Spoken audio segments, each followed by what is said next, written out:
നമുക്കെല്ലാവർക്കും അറിയാം, നമ്മുടെ ഇന്ത്യ കഴിഞ്ഞ 6 പതിറ്റാണ്ട് കാലത്തിലേറെയായി ഈ രാജ്യത്തെ ഹിന്ദുവും മുസൽമാനും ക്രൈസ്തവരും സിഖുകാരനും ബുദ്ധനും ചീനനും മതമുള്ളവരും മതമില്ലാത്തവരുമെല്ലാം ഇന്ത്യക്കാരെന്ന നിലയിൽ ഒറ്റക്കെട്ടായി ഒരു അള്ളപ്പെട്ട മക്കളെ പോലെ ഒന്നിച്ച് മുന്നോട്ട് പോവുകയാണ്. ലോകത്തിന്റെ വ്യത്യസ്ത ഭാഗങ്ങളിൽ ഇന്ത്യയോടൊപ്പം സ്വാതന്ത്ര്യം പ്രാപിച്ച അനേകം രാജ്യങ്ങൾ, അവിടങ്ങളിലെല്ലാം ജനാധിപത്യ സംവിധാനം തകർന്നു പോവുകയും പട്ടാള ഭരണത്തിന് വിധേയമാവുകയും ഏകാധിപതികളുടെ കൈകളിൽ കിടന്ന് ആ രാജ്യങ്ങൾ എരിഞ്ഞമരുകയും ആ രാജ്യങ്ങളിൽ പലതും അനേകം കഷ്ണങ്ങളായി ചിന്നിച്ചെതറിപ്പോവുകയും ചെയ്തപ്പോ ഇന്ത്യ എന്ന് പറയുന്ന ഈ രാജ്യം, ഏതാണ്ട് 120 കോടി മനുഷ്യന്മാർ ഇന്ന് പാർക്കുന്ന ഈ രാജ്യം, 900-ലേറെ മതോപമതങ്ങൾ നിലകൊള്ളുന്ന ഈ രാജ്യം, 100 കണക്കിന് ഭാഷകൾ സംസാരിക്കുന്ന ഈ രാജ്യം, വ്യത്യസ്തങ്ങളായ കാലാവസ്ഥ നിലനിൽക്കുന്ന ഈ രാജ്യം, ആ വൈവിധ്യങ്ങൾക്കൊക്കെ അപ്പുറത്ത് ഇന്ത്യക്കാരെന്ന് പറയുന്ന ഏകത്വത്തിന്റെ ശിലാഘടനയിൽ ഒന്നിച്ച് മുന്നോട്ട് പോയത് നാം ഈ രാജ്യത്തെ പൗരന്മാർ ഈ രാജ്യത്തിന് വേണ്ടി സമർപ്പിക്കാൻ സന്നദ്ധമായതുകൊണ്ടാണ്, ഈ രാജ്യം പ്രധാനമാണ് എന്ന് കരുതിയതുകൊണ്ടാണ്, ഈ രാജ്യം ഉയർത്തിപ്പിടിക്കുന്ന മൂല്യങ്ങളെ സർവപ്രധാനമായി നമ്മൾ അംഗീകരിച്ചതുകൊണ്ടാണ് നമ്മൾ ഒറ്റക്കെട്ടായി ഫാസിസത്തിനെതിരെ പോരാടാൻ എല്ലാവരും മുന്നിട്ടിറങ്ങണമെന്ന് മാത്രം നേതൃത്വത്തിൽ അഭ്യർത്ഥിക്കാൻ ഈ അവസരം ഉപയോഗിക്കാം. മറ്റു കാര്യങ്ങളിലേക്കൊന്നും കിടക്കത്തില്ല. വളരെ വ്യക്തമായി ബഹുമാന്യനായ ബഷീർ പള്ളിക്കോട്ട് സാഹിബ് സൂചിപ്പിച്ച് മറ്റ് നേതാക്കളൊക്കെ വേദിയിലുണ്ട്. എന്നെ നെല്ലിക്കുന്ന് സാഹിബ് അടക്കമുള്ള മറ്റ് വികസന കാര്യത്തിലേക്കൊന്നും ഞാൻ കടക്കുന്നില്ല. കഴിഞ്ഞ 5 വർഷം ഈ റോഡിന്റെ സ്ഥിതി എന്തായിരുന്നു, ഇപ്പോൾ എന്താണ് എന്നുള്ളതൊക്കെ നിങ്ങൾക്കെല്ലാവർക്കും അറിയാം. 1000 ദിവസം കൊണ്ട് 350-ലേറെ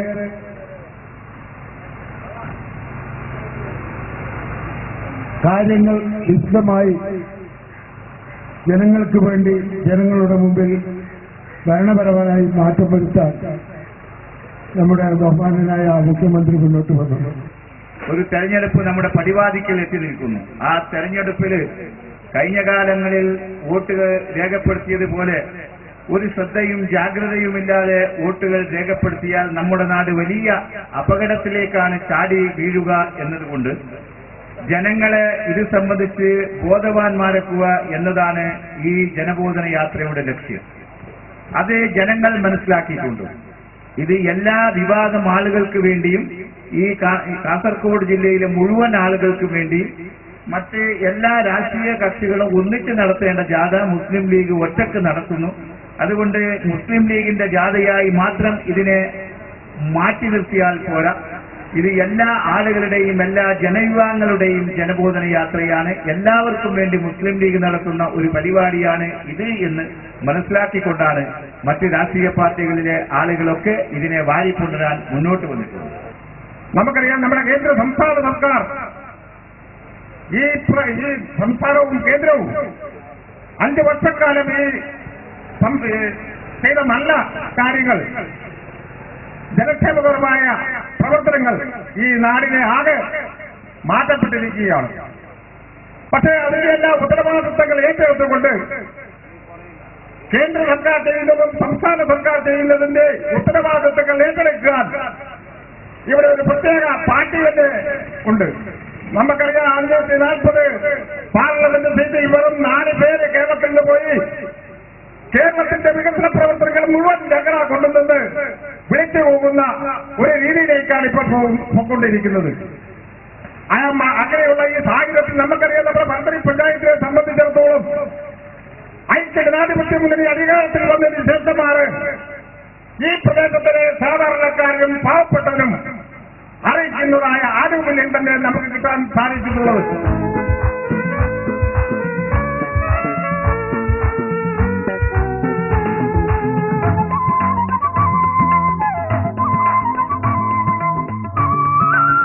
ബ്ലോക്ക് പ്രസിഡന്റ് ബഹുമാന്യനായ ജോയ് സൂചിപ്പിച്ചതുപോലെ വളരെ നേരത്തെ തന്നെ സജീവമായി രാഷ്ട്രീയ പ്രവർത്തനങ്ങൾ സംഘടിപ്പിക്കുകയും അതിന്റെ അടിസ്ഥാനത്തിൽ തെരഞ്ഞെടുപ്പിന് ജനങ്ങളെ സജ്ജമാക്കുകയും ചെയ്യുന്ന ഒരു സമീപനം മുസ്ലിം ലീഗ് സാധാരണ കൈക്കൊള്ളാറുണ്ട്.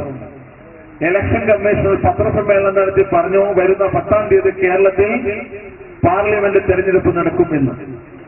അതോടുകൂടി തന്നെ ഈ ജാഥയുടെ പ്രസക്തി 10 മടങ്ങ് വർദ്ധിച്ചു. പിന്നീട് ഞങ്ങൾ ഐക്യ ജനാധിപത്യ മുന്നണിയുടെ വിജയത്തിന് വേണ്ടിയുള്ള പ്രവർത്തനം എന്ന നിലയിൽ ഈ ജാഥയെ ഞങ്ങൾ എല്ലാ ഭാഗങ്ങളിലും എത്തിച്ചു എന്നുള്ളതാണ് യാഥാർത്ഥ്യം.